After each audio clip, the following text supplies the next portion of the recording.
A family stands in a circle around a fallen elephant. They touch her body and her face with their trunks, one after another. Some try to lift her. They stay for hours. Sometimes they stay for days. This isn't unusual behavior. Elephant families do this every time they lose the female who leads them. In most animals, losing the oldest female would just mean losing a parent. For an elephant family, it means losing something much bigger. For most of history, nobody even understood what that something was. People assumed elephant herds were run by the biggest, most aggressive males. That assumption fit almost every other mammal society people knew.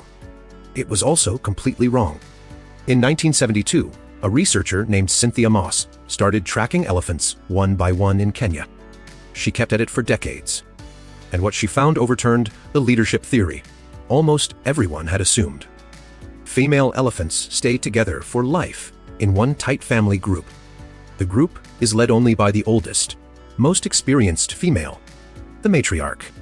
Males leave the family between age 12 and 15 and live mostly alone. The aggressive male in charge idea had been the assumption for generations. One woman's fieldwork quietly proved it wrong. Most people have never heard that elephant herds run on memory instead of muscle. This channel exists for moments exactly like that. The wild rewriting what we assumed we knew. If that surprised you, hit like. It tells us this one's worth making more of. Subscribe, and the next hidden mechanism will find you. Being the matriarch has nothing to do with size or aggression. It comes down to one thing: memory. An elephant's brain is built for exactly that job. It weighs 4.5 to 5.5 kilograms. That's the biggest brain of any land animal on Earth. Big parts of it exist just to store memory. Places and things that happened long ago. During the worst droughts, that memory becomes the difference between life and death. A matriarch can remember water sources from a drought that happened 30, 40, even 50 years earlier. Water her own daughters have never once seen. She can lead her family hundreds of kilometers straight to it. Scientists went out and tested this directly in the field. The proof came from a controlled experiment out in Amboseli. A team led by Karen McComb played recordings of unfamiliar elephant calls and lion roars to different families. Groups led by older matriarchs spotted the real threats faster and more accurately. When lions showed up, an experienced leader pulled the calves into the center. Adults faced outward, trunks raised, ready. Under a younger leader, it was often just chaos. A stampede, calves scattered and exposed. Separate research found something even more direct. Calf survival was as much as 50% higher in groups led by matriarchs over 50. A matriarch's memory has a direct effect on how many of her family survive. What happens next depends on one thing nobody in the family can control: who's actually left. Sometimes it's simple.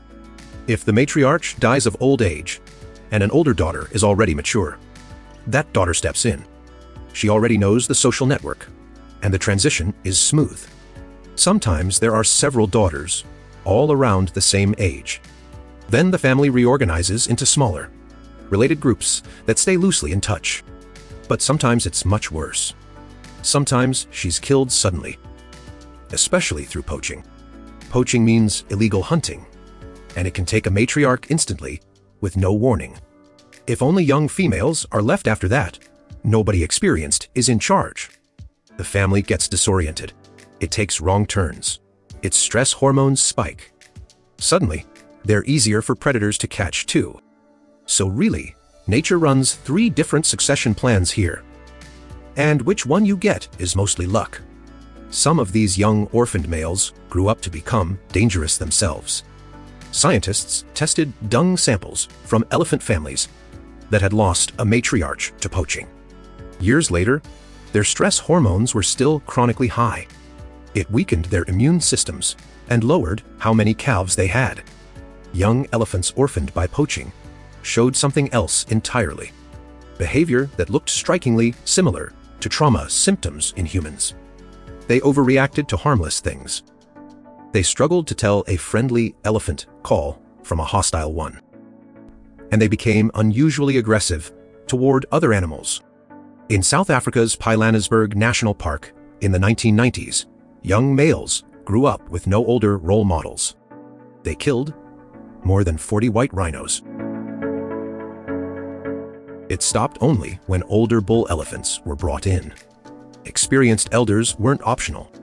They were the thing holding the whole system together. You'd expect a destabilized family to pull inward and become more cautious.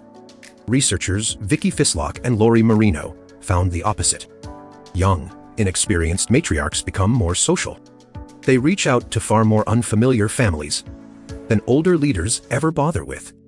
It looks friendly. Researchers think it's a stress response. A young leader building safety through sheer numbers of new connections, instead of experience. The least experienced leaders end up the most social.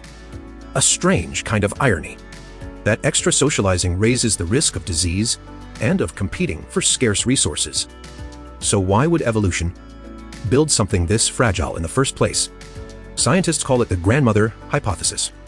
A female who lives well past her own baby, having years, can still grow her family's future. She grows it by helping her grandchildren survive, not by having more babies herself. And because an elephant family is one bloodline, that effort protects her own descendants. It all flows back to her own genes. Basically, evolution rewards elephants for babysitting their own grandchildren. None of this works without one more thing: a long life. Elephants live 60 to 70 years in the wild. That's long enough for one animal to build up the knowledge that matters most. This research didn't stay locked in academic papers. It reached real policy. Knowing an old matriarch's true values strengthened the case for protecting older elephants. Specifically, those are exactly the elephants with the biggest tusks. Exactly who poachers have always targeted most. Early attempts to move young elephants without their families caused real behavioral problems. So now, conservation groups move whole family groups together instead. There's one argument researchers still haven't settled. Almost everything here comes from studying African elephants.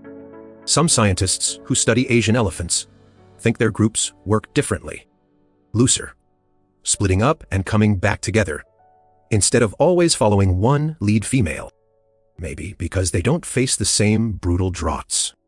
Other scientists disagree and think Asian elephants work exactly the same way. Right now, researchers are just going to keep arguing about that one. That stillness around her body was something more than grief. It was a family trying to hold onto something it could no longer see or touch. Somewhere ahead of them now is a danger she would have known on sight. Nobody else in the family has ever seen it before. See you next time for another story the wild has been quietly keeping.